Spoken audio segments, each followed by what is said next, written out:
Hi guys, welcome back to my channel. Today I'm just going to make a cupcake and it is really easy and you need only 3 ingredients สวัสดีค่ะเพื่อนๆทุกๆคนวันนี้พี่ติ๋มจะมาทำคัพเค้กสอดไส้นะคะซึ่ง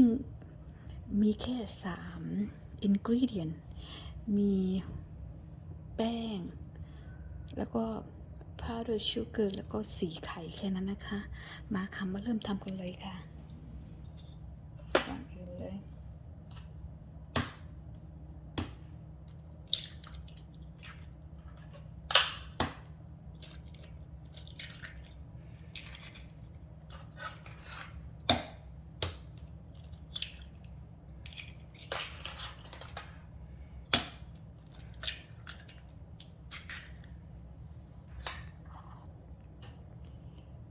powder sugar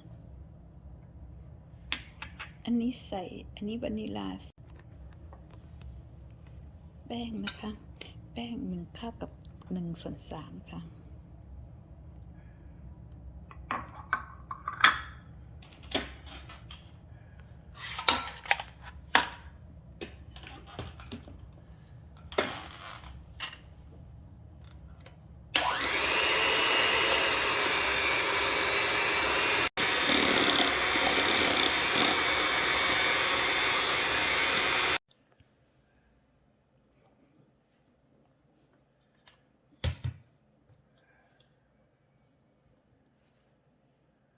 มาค่ะเสร็จเรียบร้อยแล้วนะคะแล้วก็จะเทใส่พิมพ์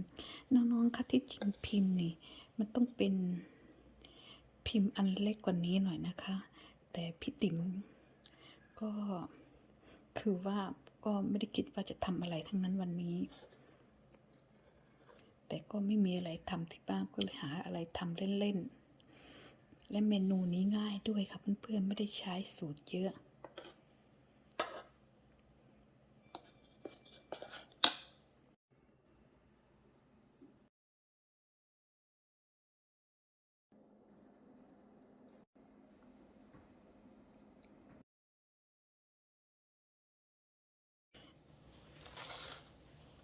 มาค่ะเพื่อนๆเสร็จแล้วนะคะ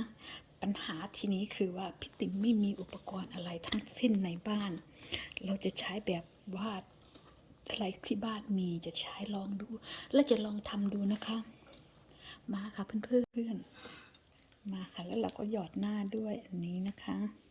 เราทำแบบง่าย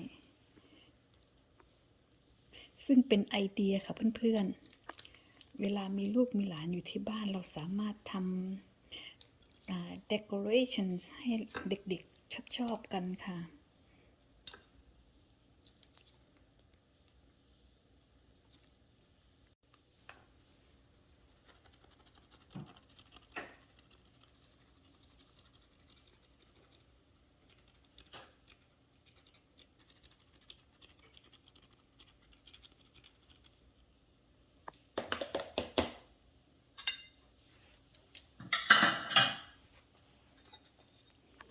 มาค่ะแค่นี้เสร็จแล้วค่ะ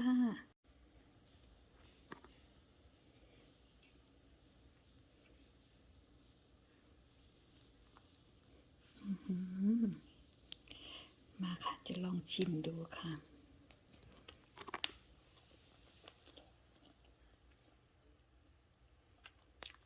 นุ่มเค้กนุ่มมากค่ะอร่อยหวานพอดีค่ะขอบคุณมากนะคะเพื่อนๆ